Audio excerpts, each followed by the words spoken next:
Hello everyone, hope you're doing well. Today it is time to have a look at the suggestions which were passed to the developers in May of 2019 this year. I'm going to split this into 4 videos I think. We're going to have a look at the aviation stuff in this video, then we're going to have a look at the ground forces stuff in a separate one, then the naval and the helicopter ones I'm going to try and put together, and then the miscellaneous or the graphics and sound and the interface and gameplay stuff I'm going to stick all in one video. So there should be 4 videos coming out over today and also maybe tomorrow. There is a lot of other stuff I have to cover as well on the channel, but I think that's the best way of breaking it down. So let's get started on the aviation stuff today, and there is a little bit of everything for the majority of nations. There's nothing for Italy, but everything else is covered.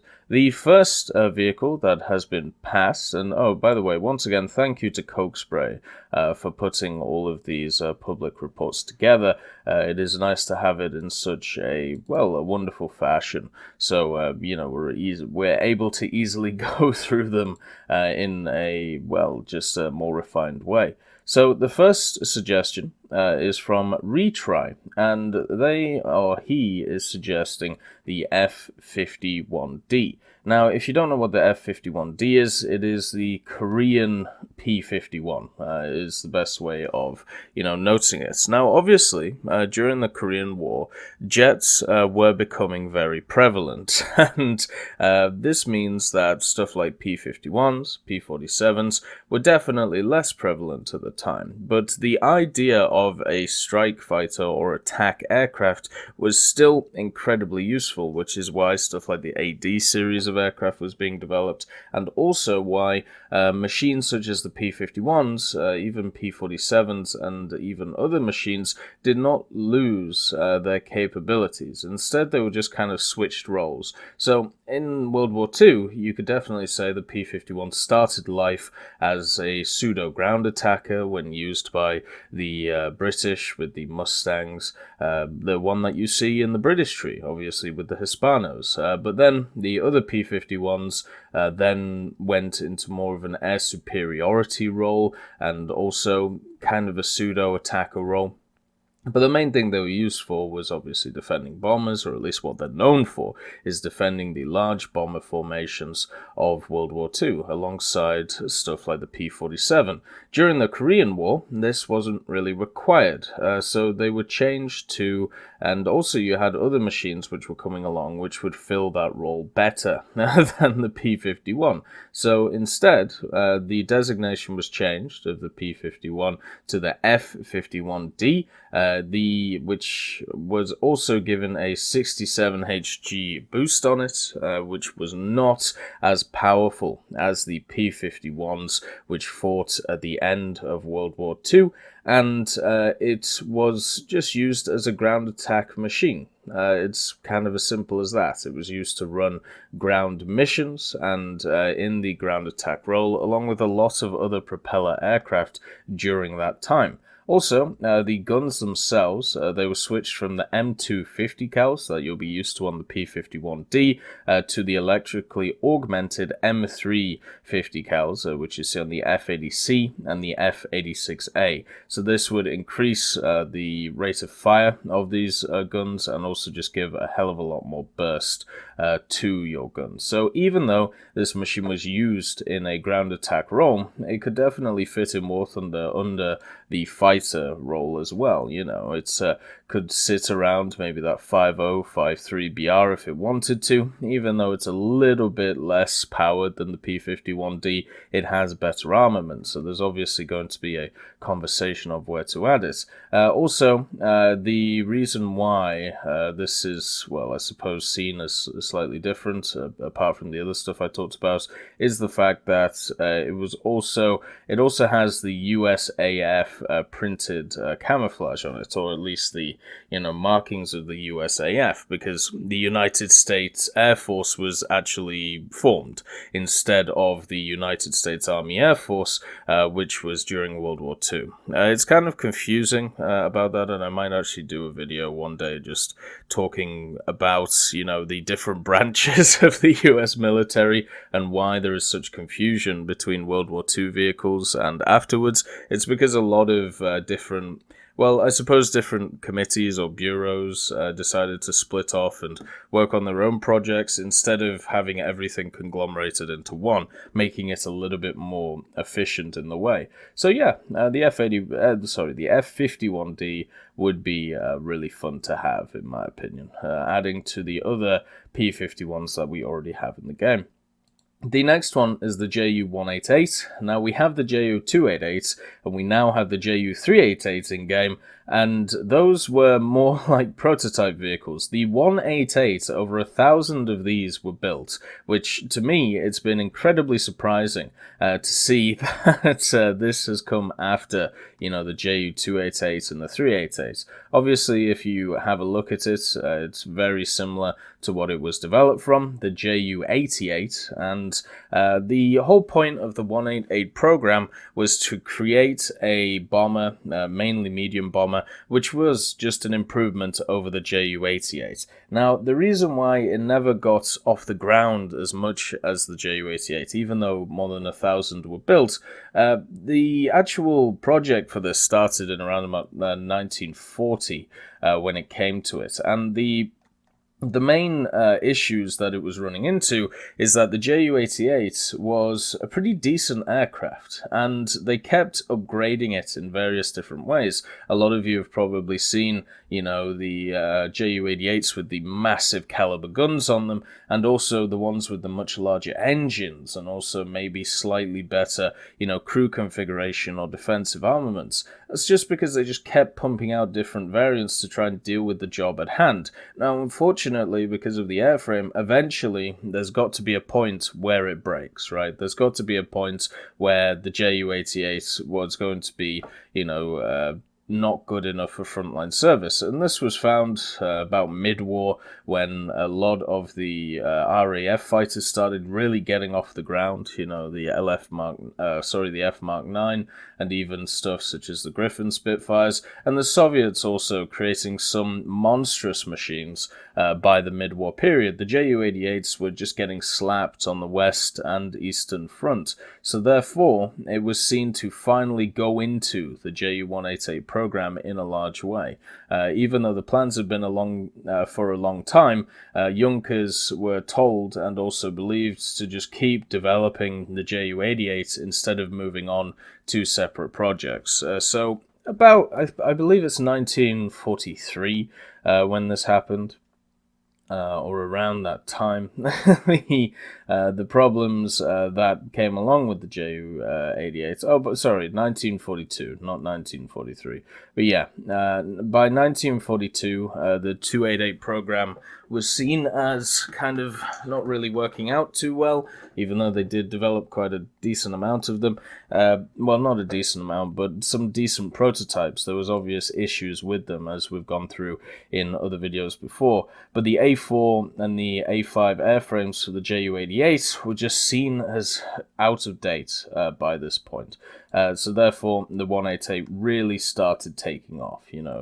They really started putting a lot of time into it. They made the cockpit a lot easier for the pilots themselves, and they increased the power of the engine, and they also tried, different ways or different, configurations of defensive turrets. The main one, which you'll see, which was used on the main Ju-188E, which is seen as at least the main production version, is a 20mm in the nose, looking forward, an MG151 20 that you can see here. You can see even now how cramped the cockpit was, even with all of this space. But yeah, you have a 20mm in the nose, and then you have a configuration of two 13mm above, one in a canopy, and then one 13mm below, which could be changed for a dual one in later E variants. So this is a detailed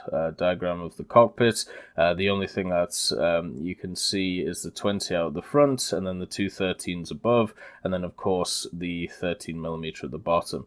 This was actually written by Vex Viper Tiffs, the article itself. So thank you for writing all of this out and showing some wonderful pictures. The main reason why they wanted to push forward the Ju-188, though, in 1942 specifically, was the massive problem that the Germans had throughout the war. And that was they weren't great at creating bombers that could effectively bomb large scale.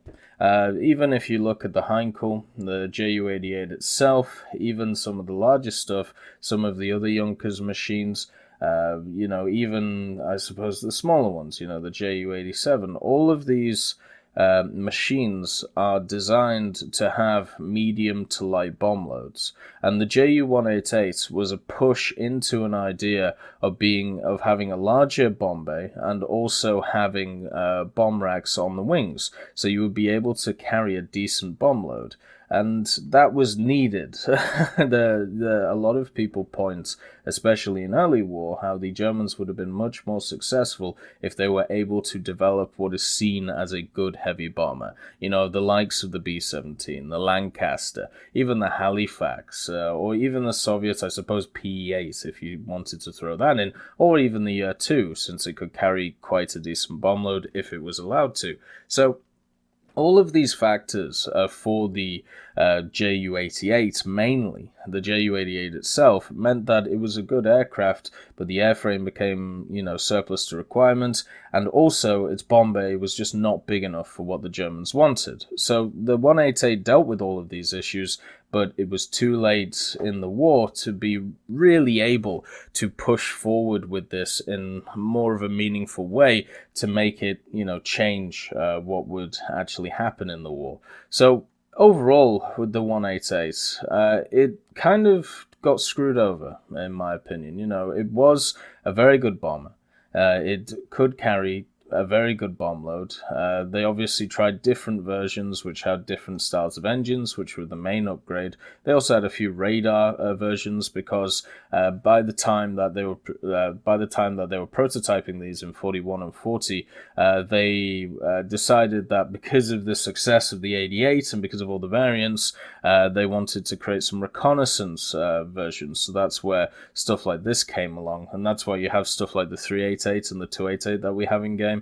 Especially the, I believe the gift version or the premium version with all of the radar attached to it. So yeah, it is how it is. And then you have the Ju-188E1. It started its operational career in May 1943. Still too late, way too late compared to what it was supposed to be. And it's just kind of sad, in my opinion, that this machine just never really got anywhere, or was never really allowed to get anywhere because of first of all, the fact that they tried to focus more on the Ju-88, and also the fact that the change to obviously defensive posture and trying to stay alive compared to, or trying to produce as many fighters as possible, or also going into the jets ideas, with the 262 and the Arado.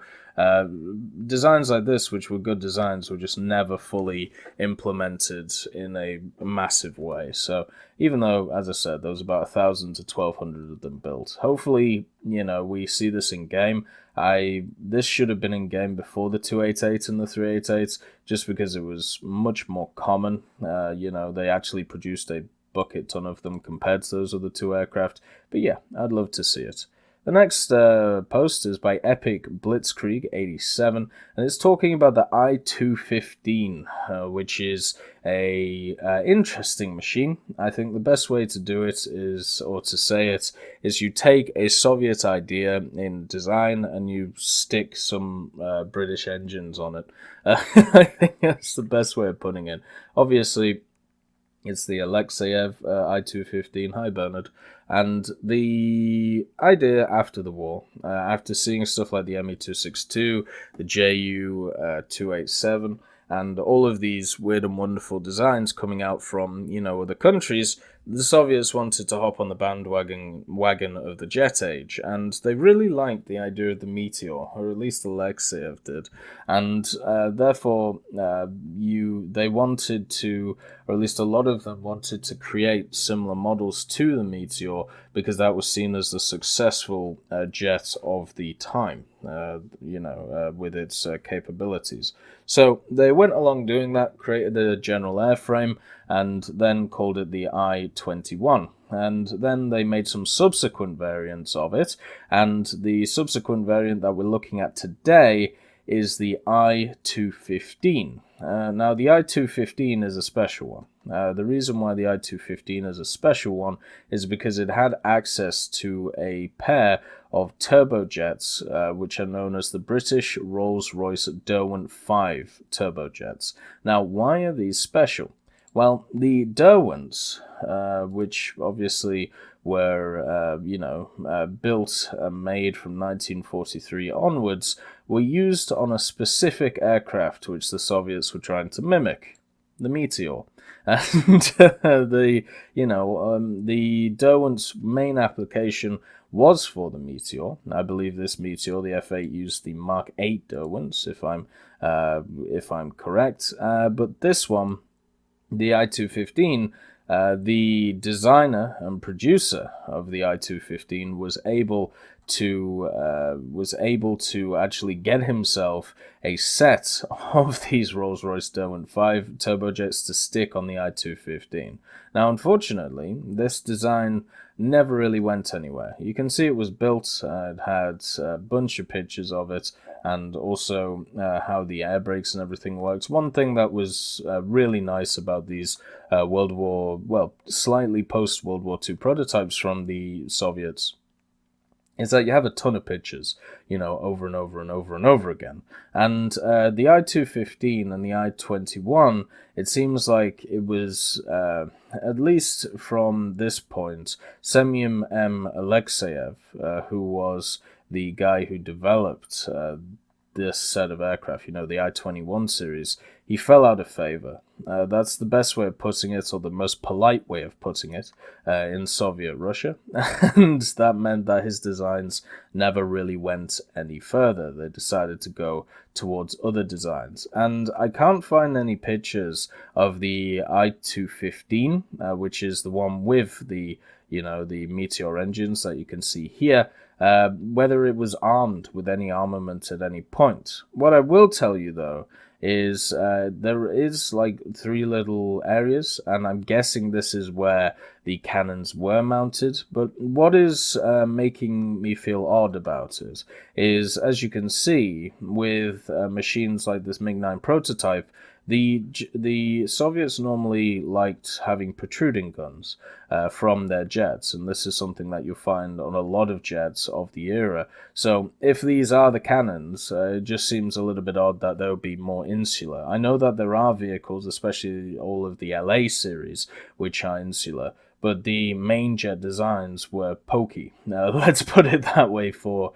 mechanical reasons. So yeah, it's just it kind of looks like, at least this picture, that somebody's just drawn 3 dots on a photo here. So just I would like to have some definitive proof that this thing did have actual guns attached to it. But it was test flown, and also what is interesting is the preferred armament of this was either 3 37mm Noodleman N37s with 90 rounds in total, so 30 rounds per gun, 2 57 Noodleman N57s with 56 rounds in total, 28 rounds per gun, or 2 57mm 11 ZP cannons, 35 rounds per gun, 70 rounds total. So they weren't messing around with the guns on this thing, either 337s or 257s. And this could be the 337s, but as I said, for me, it just looks a little bit dodgy. So with that said, the proposed armament sounds very fun. It's very similar to a lot of Soviet machines where it's it's not a lot of rounds, but they're going to hit you hard in the face. And yeah, it's kind of sad that this never really got off the ground. It would have been nice to see some form of Soviet Meteor in real life, in a big way. And in game, it makes complete sense to add this machine in. You know, it was tested, it was flown, it was built fully. We have, you know, the data on it. The only question is, do you pick the 257s or do you pick the 337s? And that will be fun to see, whatever is picked. The next one is the Jaguar again. I feel like we had the Jaguar last time, or at least in April. I am 100% sure, actually. Yeah, we had the French Seppercat Jaguar A, so now this time we have the British Jaguar GR Mark 1A. So, it's, yeah, I don't know why we need another one, which is exactly the, well, it's not the same, but it's incredibly similar. But this is posted by Piev, and what it does is it goes through the Sepcat Jaguar, its history that we did last time, you know, the conglomeration between the British and French, the fact that the British started the ideas and, you know, the French went along with it, they developed it together as a trainer aircraft. It grew from that into more of a strike fighter / ground attacker, and it was used in the... you know, in the 1990s, in the invasion of Kuwait and also other certain, you know, battlefields. But it was always supported by other machines because it lacked specific useful things when it came to survivability. So it was always escorted by stuff like Mirages while it was doing ground attack missions because of the issues that it had with its radar. And overall, a lot of people want this in game for the British and the French to basically combat the T2. I can understand the logic behind it because the speed of this machine is incredibly similar to the T2. It also has the idea that it was a trainer alongside, you know, or it was supposed to be a trainer, I should say, alongside stuff like the T2. And also, this thing's speed, as I said, 1,699 kilometers an hour, had access to 2 Rolls-Royce turbofans with 8,040 pounds of thrust each, and it has 2 30mm Aden or Defa cannons in the front of it. So I understand like where the ideas come from, that yes, you know, we should have this in game because it's similar to the T2. All right, fine. But I think it lacks in certain areas where it still wouldn't be too competitive against the T2. Like, speed is one thing, secondary armaments is another, but when you are designed to be a strike fighter, you are going to lose in certain areas such as maneuverability, where the T2, and acceleration, where the T2 should tear you apart. So we'll see when it gets added to the game. I mean, the fact that we've now had, you know, passed the consideration for the French and the British versions, or one, I should say, of each, it definitely bodes well for the Jaguar, and it seems to be a hot button topic on a lot of people's lists for War Thunder in the next year or so. It could also carry 10,000 pounds of various either air-to-air or air-to-surface, secondary armaments, Matra rockets, AS-37 Martel air-to-ground missiles, conventional bombs, precision-targeted bombs, missiles for anti-ship, 4 magical AIM-9 Sidewinders or Matra R550s. So yeah, it has a lot of firepower behind it, and you would expect no less for a really good strike fighter. This thing was used for many years, not in, you know, a high capacity, but at the time, you know, it was able to fulfill its job perfectly, and that's all it needed to, that's all it needed to do in the missions that it fought in. The next one is one of my personal favorites. It's the Big Bertha of the naval arm of the of the British forces. This is the Ferry Gannet, and this is from Tigrillo. The Ferry Gannet is a monstrosity of a machine. and it actually is one of those machines which was birthed out of a project which was created about 10 years or so before its actual birth. So the the Ferry Gannet is a disgraceful looking plane. You can see that it has the the rudder on the back with the little fins attached. It has a contra-rotating prop. It also has two engines which are melded together. It obviously, as you can see, has two. It has one pilot, and I'm sure this is either a navigator or something similar to that, maybe a co-pilot. It's also got the very, very fat midriff to it, and also it has no guns. So the Gannet is just one of those which was like built for purpose, don't care about anything else machines, which is why it's so fun. So as I said, the Ferry Gannet, the story of it began in 1935 from a Captain A. Graham Forsyth, who wanted a double-engined machine which would become the P-24. And the engine would have consisted of two 12-cylinders, vertically opposed engines sharing a common crankcase but with separate crankshafts, driving two contra-rotating coaxial propellers. So a lot of people believe that the contra-rotating idea was more of a World War II idea. No, it was around for an incredibly long time, maybe the whole history of aviation, maybe a little bit less, but, it was definitely around before World War II. So, don't get the misconception that this was like a kind of innovative thing after the war, just because a lot of countries looked into it and realized, they basically worked out that, because jets were coming along, it might be worth using them much more than vehicles like this.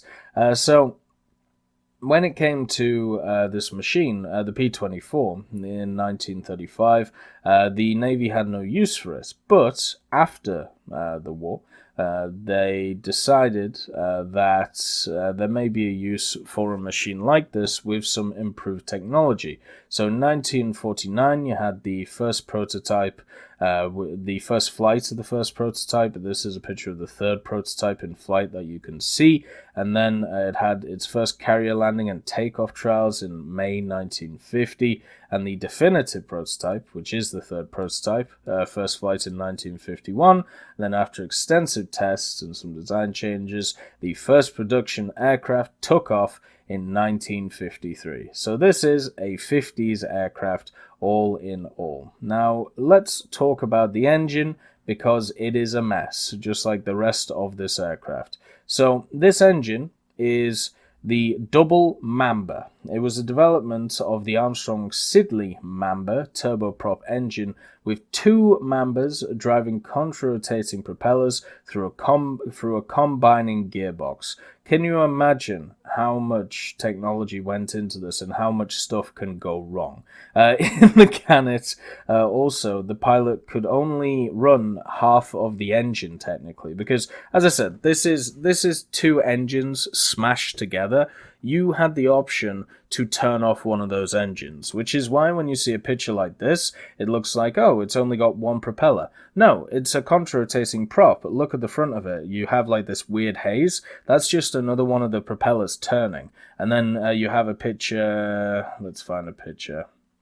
This obviously shows it's a contra-rotating prop, but here's one where only half the engine is technically running, so it only has one propeller going. Now, the reason why you turn half the engine off, or half the engine off, or one of the engines, depending on how you want to see it, is to reduce the wear on the engines, and also try and, reduce maintenance and give you extended range, because you're using less fuel since you're only using half of the engine. And here are some of the different versions or the models which we used on the Ferry Gannet, from prototype stage to main production stage. Now, the armaments are interesting on this machine. There are two things to understand. First of all, there are no fixed armaments on this. So there is no there's no guns on this at all, whether defensive or offensive. There is no guns on the Gannet from a fixed way, and this was because it was obviously designed as a naval, attacker and nothing else. It was designed to hunt stuff like submarines, hunt stuff, even such as, I suppose, with the ships, but it would be used in a completely aggressive way with air superiority, or at least have around it some supportive fighters to keep it alive. The options that it had, though, were very interesting. So it could carry 2 homing torpedoes and 3 depth charges, 2 naval mines and 3 depth charges, a 2,000-pound bomb, 2,000-pound bombs, 4 500-pound bombs, 16 Mark 8 rockets, or 24 Mark 5 rockets. Now, the homing torpedoes are a thing which is definitely interesting when it comes to War Thunder, because we do have machines in the game, whether it be aircraft or whether it be ships, which would have access to homing torpedoes if they were added.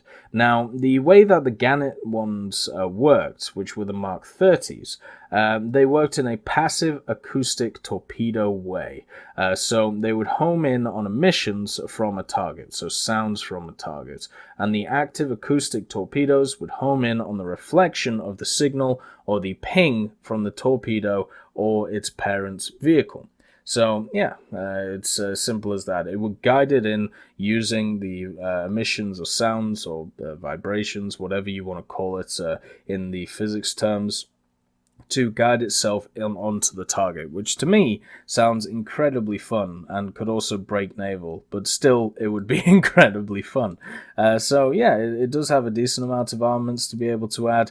It would be completely limited to the attacker role, though. You wouldn't be able to defend yourself at all with this machine. And then we have, of course, some of the technical data, the speed of it and all of that stuff. It could go nearly 500 kilometers an hour, which is incredibly slow for a mid-50s aircraft, but once again, it wasn't designed to be fought. It was designed to be the aggressor in a situation when you were given air superiority. So yeah, I would personally love to see the Gannet in game. I know some people would disagree because of the lack of armament on it, but I think with the explosion of naval forces over the last year, why not add it as one of those naval forces machines that the British have to offer, or had to offer. The next one is from Terra Pi, and it is for the N1K4J. Now, in typical Japanese fashion, this one was actually built, so maybe not so typical Japanese fashion. But the N1K4J was an N1K2J, which had a better engine in it, and it also had access to 4 20mm and 2 13.2mm, and all it was just an up-engined N1K2J. This is seen as the last proper model of the N1K series of aircraft. There was 2 prototypes built of it, and also some flight test data, or at least there seems to be some flight test data of it. But yeah, you're pretty much just replacing the engine of this machine. You have the Nakajima NK9HS, which had 2,000 horsepower to it, and the max speed of this machine was about 669 kilometers an hour at around about 6,000 meters. Now, the reason why this never really got off the ground was obviously at the end of the war, the Japanese were struggling for resources, and production really kind of went out the window if you have a look at their projects. They seem to have more projects than people willing to produce the aircraft. And also, the Ki 84-2 was something that was prioritized for the engine that they wanted to stick in this N1K. So it's just kind of a sad story for this N1K. Should it be added to the game? Yes, it was built, it was flown, it did have the armament, all of this stuff, but it is just, it's a sad story for it. It never got off the ground in a big way. The next one is by Epic Blitzkrieg 87 once again, and this is, of course, a Super Mystère. But this is the B4 version. So you have the B2, which is kind of like the main production variant of the Mystère, or the Super Mystère, I should say.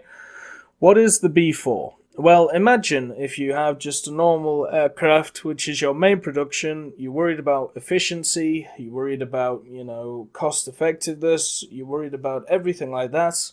And then you have a crazy designer who goes, screw all that stuff that we don't need. Let's make a prototype with a massive engine in it and see how it goes. So the B4 of the Super Mystère is just a Super Mystère B2 with a massive engine in it. It gave it 200 plus kilometers an hour. It made it supersonic. And they gave it a similar performance, or a similar speed, I should say, a max speed to the MiG-19 and the F-100, without really changing anything else. It's very, very fun when, designers do this. So yeah, they just, in the 1950s, they